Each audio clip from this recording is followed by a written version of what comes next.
Hey everyone, I thought I might have another go at giving a little thank you speech. When it comes to speaking in front of an audience, I've always been a little bit like a deer in headlights. I'm more speechless than speech. And when I stood up to speak on Saturday night, I had a few things I wanted to say, but most of it escaped me. Strangely, standing up on a podium in white village people kit and doing a daggy version of YMCA doesn't faze me a bit. Now, if you've heard enough speeches for 1 week, I won't be the slightest bit offended if you click out of this. But if you're feeling kind enough to indulge me for a couple of minutes, then thank you so much. It was just unbelievably exciting and touching to have so many people that are special to me in the one place. And in addition to the people I thanked at the time, I also wanted to thank you all for taking the time out of your busy lives to come to my home and celebrate with me. Especially those who came a long way, like Jamie, Pete, Trude, Paul, Karen, Darbs, Annalisa, Macca and Sue. It really does mean a lot. Now, aside from being teased mercilessly for my klutzy forgetfulness and daggy tie-dyed outfits of my youth in the speeches you heard before me, I was very touched by the compliments and affection I received. Amina and our kids, Myra and Aaron especially, made me out to be some kind of hero. The truth is that's far from the case. But it made me reflect on a few folk that are the true heroes of my 50 years, and I wanted to share a little bit about those very special people. First and foremost is my incredible dad, who was my primary parent and role model from the age of 11, and who worked tirelessly to put food on my plate, clothes on my back, a roof over my head, and give me a good education. He went through some tough times in the process, but he never complained and was always there for me when I needed him.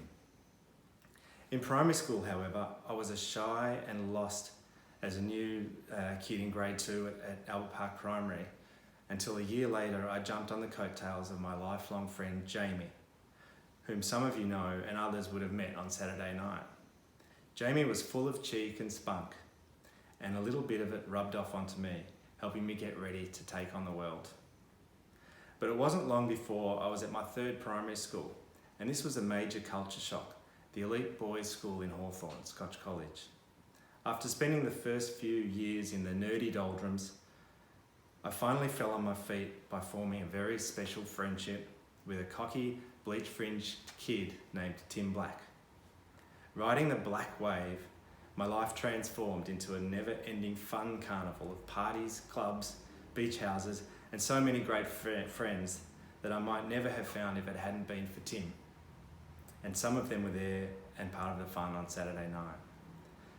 The party continued through my gap year and into uni, and after a couple of years I felt all grown up and ready to move out when I was offered a room in a share house by Meredith, affectionately and aptly known for a med student as Med. Now, I have to confess that the exclusive Scotch hadn't been exclusively positive for my character, and I still at that stage harboured some 1980s homophobic tendencies. That was until Med and her sister Felicity pressured me into allowing a 4th housemate to move in, the gay Asian dancer from Perth, Paul. I'm really thankful that the experience that followed with the gay community opened my eyes to what fun, kind, and frankly adorable people they are. And I've been a staunch advocate for gay rights ever since. So thanks to you, Med. It was in those days that I also became friendly with my lifelong buddies, Mike and Milo, who taught me so much about resilience and determination. I want to make special mention of 2 very unique people who are no longer with us, but have left a huge mark on me.